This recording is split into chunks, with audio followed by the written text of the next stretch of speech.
Vikings, let's win the game. Vikings fans, it is a wild day in Minnesota. News is popping off everywhere, a major piece of the offense responding to trade rumors, the coaching staff losing trusted voices, a heavy change at the top that reshapes everything behind the scenes, conflicting versions flying around, and at the very end, a statement that hits the fan base right in the chest. And that last one, that one cannot be ignored. But before we break down every detail, quick favor here. Subscribe to the channel, drop a like as well, and do not forget to leave your comment. This is the meeting place for the best fan base in the National Football League. Look, I will tell you this straight up. When those "is he leaving" whispers start, my stomach tightens. We have seen this movie before, and the fan base in purple and gold has zero patience for poorly written drama. The story today centers on Justin Jefferson and those trade rumors tied to the Buffalo Bills. This did not come from the team. It was not an agent stirring the pot. It came directly from Justin himself, face to face with Kay Adams on Up and Adams, and he shut it down in the simplest way possible. "I am a Viking." That was it. No theatrics, no show. I actually laughed to myself like, you want chaos? Not today. Against the Bills, he already left an all-time highlight with that one-handed catch. So of course fans over there dream. But he has a massive contract. 4 years and $140 million. And he knows exactly who he is in Minnesota. Still, there are layers here. Bills chatter does not appear out of thin air. There is quarterback instability in Minnesota. There is the cold weather joke he made about keeping it frozen up there. And there is the Joe Brady connection in Buffalo. Jefferson played for Brady at Louisiana State University in 2019. Old connections always fuel rumors. Now let us face what actually hurt in 2025. He is a star, but the year felt off. There were games where he barely touched the ball. Quarterback rotation will wreck any offense. Even so, he still hit 1,000 yards again. That is 6 straight seasons. That is not luck. But it was his lowest total, 1,048 yards and just 2 touchdowns. For someone used to 1,400 yards and end zone celebrations, that is not enough.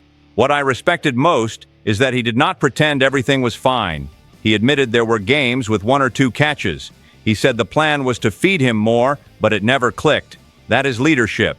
That is not whining, and it is not a "get me out of here" message either. He made it clear he will not turn into off-season drama content. No vague posts, no social media shots. He wants the ball and he wants to win, period. There is also history attached to his name. Very few receivers open their careers with 6 straight 1,000-yard seasons. When that is the standard, any okay year feels disappointing.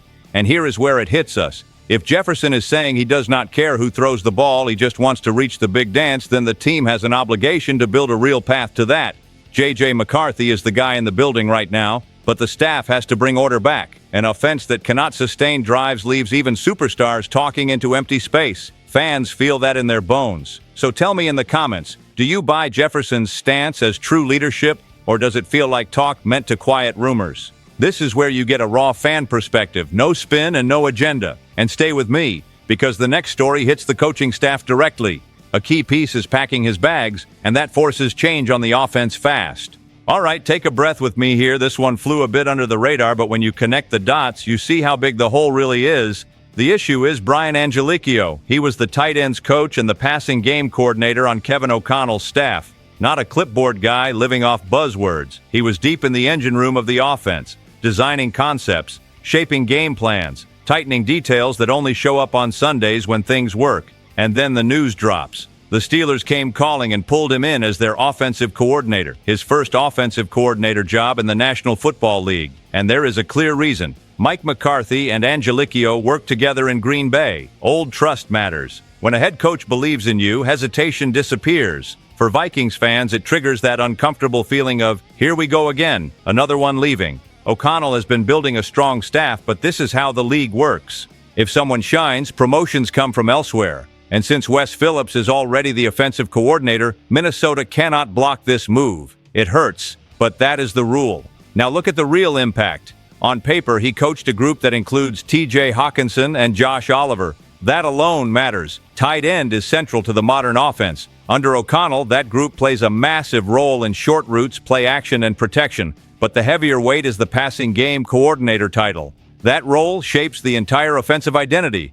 It helps decide where Justin Jefferson lines up. It builds quarterback reads. It creates those concepts that leave defenses guessing when executed right. Losing that voice right when the team needs stability at quarterback is brutal timing. 2025 was already a consistency nightmare. Now adjustments have to be faster and cleaner. And here comes the question fans in purple and gold are already asking themselves. Does O'Connell hire from outside or promote internally? Can one person cover both roles? Or does this become two holes to fill? The offense cannot spend the offseason relearning fundamentals, or September start shaky. There is also another layer. The staff already had smaller openings. Add a major vacancy and the whole dynamic shifts. Chain of command changes, meetings change, workflow changes. Even the playbook language can shift, depending on who steps in. I am not saying the sky is falling, but this is the kind of loss fans only fully understand when the offense stalls on third and medium and nobody separates. Then you remember, yeah, that adjustment is missing. And trust me, the next story is heavier. This is not just about staff. This kind of move stacks pressure directly on the head coach, and that can turn sharp very fast. This is no longer a quiet behind-the-scenes detail. This is the kind of move that changes the mood of the entire building. When a major gear comes out, everyone feels the weight immediately. After the firing of Kwesi Adofo-Mensah, the spotlight shifted straight onto Kevin O'Connell, not by his choice. Suddenly, he became the primary voice on decisions that used to be shared. Roster, quarterback, draft, free agency. Everything now starts and ends at his desk. That is power, yes, but it is also pure risk. What many around the league are saying is simple. It rarely works when a team fires the general manager and keeps the head coach long-term. The National Football League does not forgive that overlap easily. The history is ugly. The Titans tried it. The Bears tried it. In most cases, the coach became the next target when results did not turn fast enough. And here is the part that stings. O'Connell led the quarterback search in 2024. He drove the process that ended with the selection of J.J. McCarthy. Travel, evaluation, off-field conversations. This was not a general manager acting alone. So when 2025 unraveled, the blame did not belong only to Kwesi, but someone had to pay. Now, with the general manager seat empty, the shield is gone. If things go wrong from here, there is nowhere else to point. Pressure sits fully on the head coach. Every bad decision becomes ammo. Every loss becomes a national debate. And that changes how a coach works day to day. Urgency shifts. Patience shrinks. Even roster-building philosophy can bend. The most dangerous part is when short-term survival drives everything. When a coach feels he could be next, winning now becomes the priority. And winning now is not always what builds the best future, especially with a young quarterback who still needs structure and time. Fans across the country are split. Some see this as full trust in O'Connell. Others see a trap. Both reads make sense. He is respected, but he is also more exposed than ever. This is the kind of insight you do not get from a press release. This is fan-level conversation, looking at league history and connecting the dots. And I want to hear from you. Is this real confidence or the start of a ticking clock? Let me know in the comments. And stay with me, because the next story aims to cool the fire. Some major voices around the league are pushing back on the chaos narrative, and that changes the picture.